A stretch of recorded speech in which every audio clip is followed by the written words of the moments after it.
স্বাগত জানাই গুরু tutorial YouTube চ্যানেলে। এখন ষষ্ঠ শ্রেণীর পরিবেশ ও বিজ্ঞান বিষয়ের প্রথম সাবমেটিক বা ফার্স্ট ইউনিটের সাজেশন এবং উত্তর, বড় প্রশ্ন এবং অবজেক্টিভ সাজেশন রয়েছে, সঙ্গে অবজেক্টিভের উত্তরগুলিও তুলে ধরেছি। মোট 30 নাম্বার প্রথম সেমিস্টার। প্রথম অধ্যায় পরিবেশ ও জীবজগতের পারস্পরিক নির্ভরতা। 11 নম্বর প্রশ্ন, আমরা খাবারের জন্য কিভাবে গাছের উপর নির্ভরশীল?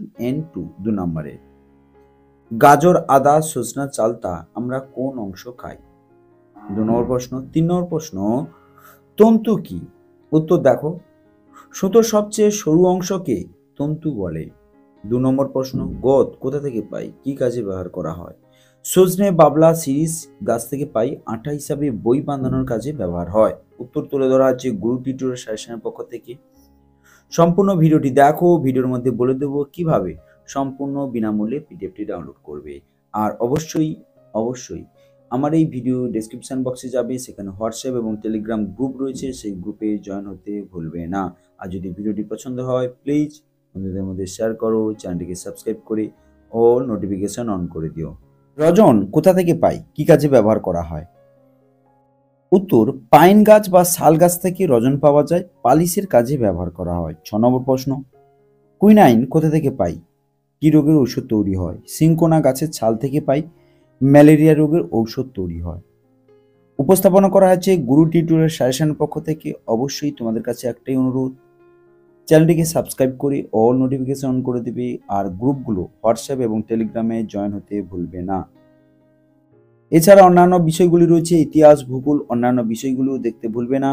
যদি কোনো বিষয়ে সাজেশন প্রয়োজন হয় অবশ্যই কমেন্ট করে জানাবে। সবুজ উদ্ভিদ খাদ্য তৈরির সময় কি গ্রহণ করে আর কি ছাড়ে? কার্বন ডাই অক্সাইড গ্রহণ করে, অক্সিজেন ছাড়ে। পরাগ মিলন কাকে বলে? 2 নাম্বার। শুধু অবজেক্টিভগুলো উত্তর তুলে ধরেছি, 2 নাম্বার বা 3 নাম্বারের উত্তর তুলে ধরিনি। অবশ্যই যদি কোনো উত্তরের প্রয়োজন হয় বা সমস্যা হয় অবশ্যই আমাকে কমেন্ট করে জানাতে পারো। 9 নম্বর প্রশ্ন, গাছের ফল বা বীজ কিভাবে দূরে ছড়িয়ে পড়ে? 2 নম্বরের প্রশ্ন।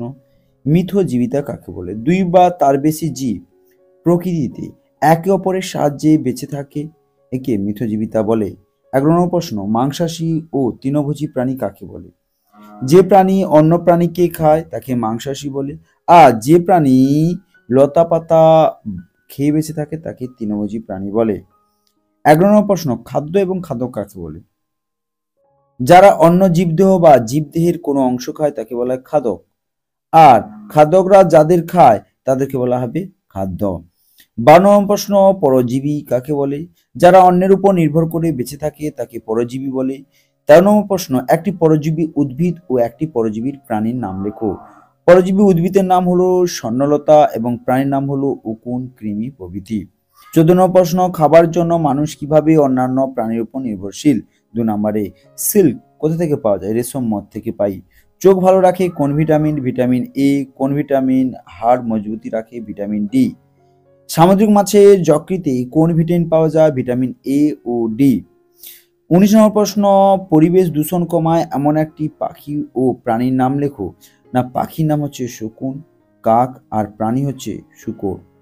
একটি দূষণবিহীন যানের নাম কি? না, সাইকেল, গরুর গাড়ি প্রভৃতি। 21 নম্বর প্রশ্ন, দই তৈরিতে কোন উপকারী ব্যাকটেরিয়া ব্যবহার করা হয়? অবশ্যই মোস্ট ইম্পর্টেন্ট ল্যাক্টোব্যাসিলাস। আবার পড়তে পারে একটি উপকারী ব্যাকটেরিয়ার নাম কি, কি উপকার করে? তখন হবে ল্যাক্টোব্যাসিলাস দই তৈরিতে কাজে লাগে। পাউরুটি তৈরিতে কোন উপকারী ছত্রাক ব্যবহার করা হয়? ইস্ট। আবার ঘুরে পড়তে পারে একটি উপকারী ছত্রাকের নাম কি? ইস্ট। এবং কি তৈরিতে ব্যবহার করে? না, পাউরুটি তৈরিতে। ঔষধ তৈরিতে কোন উপকারী ব্যাকটেরিয়া ব্যবহার করা হয়? না, স্ট্রেপ্টোমাইসিস।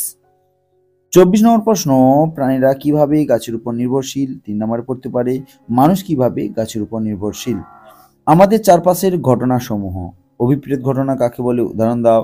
অনভিপ্রেত ঘটনা কাকে বলে? উদাহরণ দাও। মোস্ট ইম্পর্টেন্ট এইগুলো। পর্যাবৃত্ত অপর্যাবৃত্ত কাকে বলে? উদাহরণ দাও। একমুখী উভয়মুখী ঘটনা কাকে বলে? উদাহরণ দাও। দ্রুত মন্থন ঘটনা কাকে বলে? উদাহরণ দাও। ভৌত রাসায়নিক পরিবর্তন কাকে বলে? উদাহরণ দাও। ভৌত ও রাসায়নিক পরিবর্তনের মধ্যে দুটি পার্থক্য লেখো। আবার ঠিক উল্টে দেয়, উদাহরণ থেকে প্রশ্ন দেবে যে কুড়ি থেকে ফুল ফোটা, যে কোনো একটা কি দুটো দেবে হয়তো।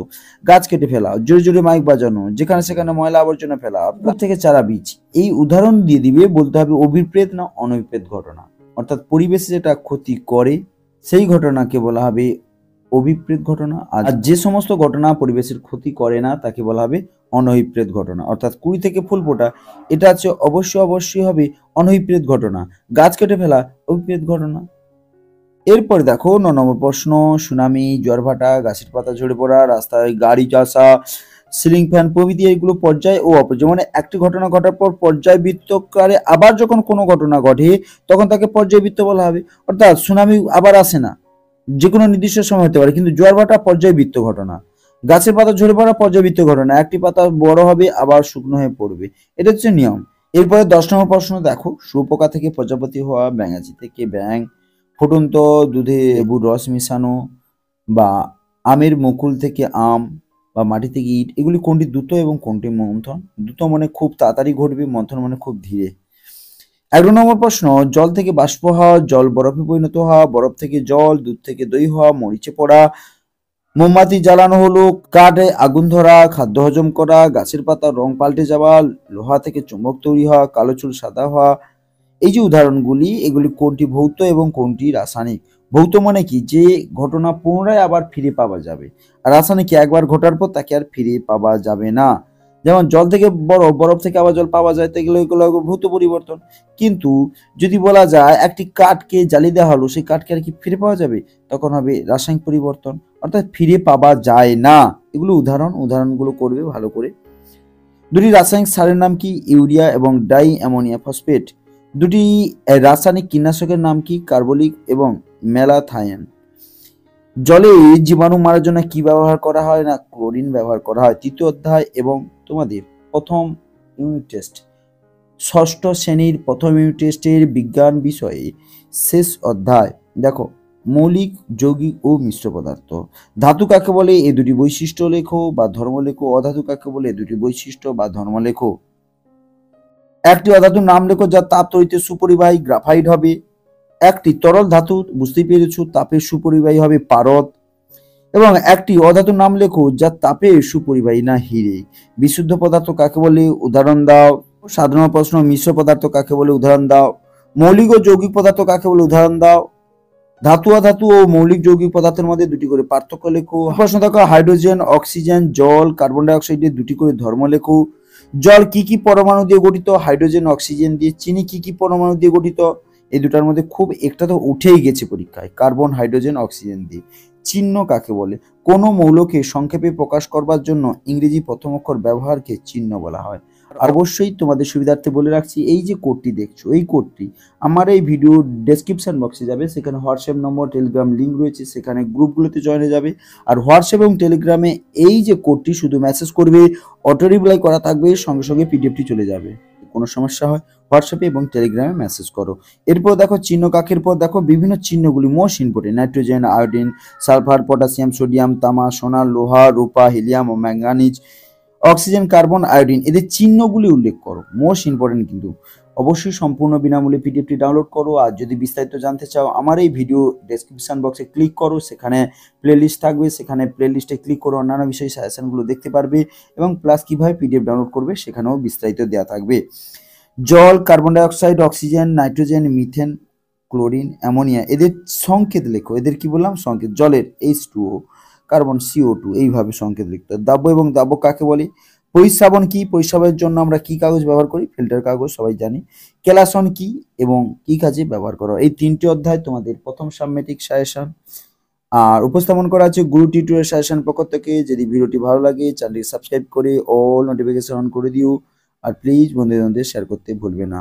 থ্যাংক ইউ, ধন্যবাদ। দেখা হচ্ছে পরবর্তী একটি ভিডিও।